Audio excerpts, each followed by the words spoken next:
Et l'éducation aussi ne pourrait pas supporter une deuxième vague. Alors, Monsieur le ministre, quelles mesures envisagez-vous? Parce qu'il faut voir tous les cas de figure. Aujourd'hui, d'après les chiffres donnés par le ministère de la Santé, les cas de Covid sont en train de flamber. Donc, nous voudrions effectivement une assurance et peut-être une concertation avec vous par rapport à tout ce qui pourrait arriver. Parce que c'est une affaire qui concerne tout le monde. Et je pense que le Sénégal l'a démontré lors de la pandémie. Monsieur le ministre, les collègues l'ont dit, je voudrais revenir sur le conflit parents d'élèves écoles privées. Nous voudrions vous entendre. Parce qu'en réalité, des enfants sont restés aujourd'hui chez eux et ça interpelle l'État. D'autant plus que, de mon point de vue, même si c'est insuffisant, l'État a fait ce qu'il devait faire. Non seulement l'État a donné 3 milliards, en plus de la subvention annuelle qu'on avait l'habitude de donner, je crois, si je me trompe, 2 milliards 200 millions. À partir de ce moment, l'État a son mot à dire dans cette affaire. Parce que le droit à l'éducation est consacré par la Constitution. Et aujourd'hui, vous êtes les gardiens de la Constitution. Monsieur le ministre, il y a un autre problème, une autre violation de la Constitution et de la loi d'orientation de l'éducation et de la formation. Il s'agit de l'interdiction du port de voile à l'institution Sainte-Jeanne d'Arc. Monsieur le ministre, vous nous avez donné des assurances, mais le problème demeure. Cette année encore, les autorités de cette institution ont refusé la réinscription de ces filles voilées.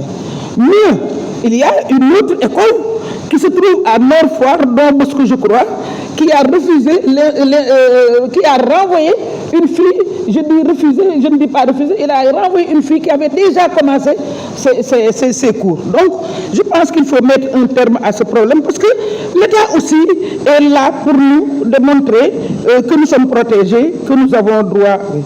Monsieur le ministre, je voudrais revenir et avant cela vous présenter mes condoléances à la suite de la disparition du professeur Iba Der Thiam, qui fut ministre de l'Éducation, un grand ministre de l'Éducation, un modèle de ministre de l'Éducation, pour vous interpeller sur les acquis démocratiques par rapport à la gestion du personnel. Monsieur le ministre, le professeur Iba Der Thiam a été nommé à la suite des États généraux, notamment pour l'application des conclusions des États généraux. Tous les acteurs avaient réclamé sa nomination. Et dès qu'il est venu, il en a fait, je pense, son livre de chevet.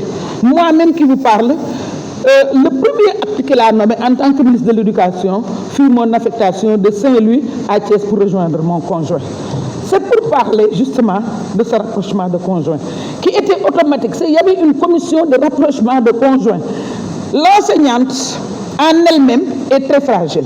L'enseignante ne peut pas supporter le stress. L'enseignante est la maman de l'enfant. L'enseignante, on n'a pas le droit de couper l'enseignante de son foyer. dafa nekk monsieur le ministre ay problème yu doy waar yoo xam ne man dinaa la ci mës a interpeller sax question d'actualité pour que nga ñëw ñu mën a ci waxtaan lu bëri. Monsieur le ministre, moo bëggoon nga seet nga évaluer les collectivités locales jàmbaar la ñu de bu la kenn collectivité locale defuñu dara. Moi j'ai vu la présidente du conseil départemental de Bambey dépenser surtout affaire pandémie bi ñoom préfet yi sax mayuñu leen jàmm. Je voudrais bien, monsieur le ministre, associer ko bi ngay affecter le deuxième lycée à l'université. Gis naa sa lettre. Vous avez été très ferme. Vous avez demandé au ministre de l'Enseignement de prendre possession du lycée, mais de le restituer au cas où on en aurait besoin. À quand? Quand est-ce qu'on en aura besoin? Parce qu'effectivement, c'est prêt. Il ne reste, je pense, que l'équipement est haut. Nous avons même recruté au niveau du conseil départemental un gardien. Monsieur le ministre, je voudrais qu'on évalue le dispositif à prendre à la maison, le programme, où en est-on avec le programme d'absorption des abris provisoires. On avait recensé 6 000 depuis longtemps, mais je sais que vous en avez fait quelque chose. Je voudrais avoir la situation. Je vous remercie, madame. Merci.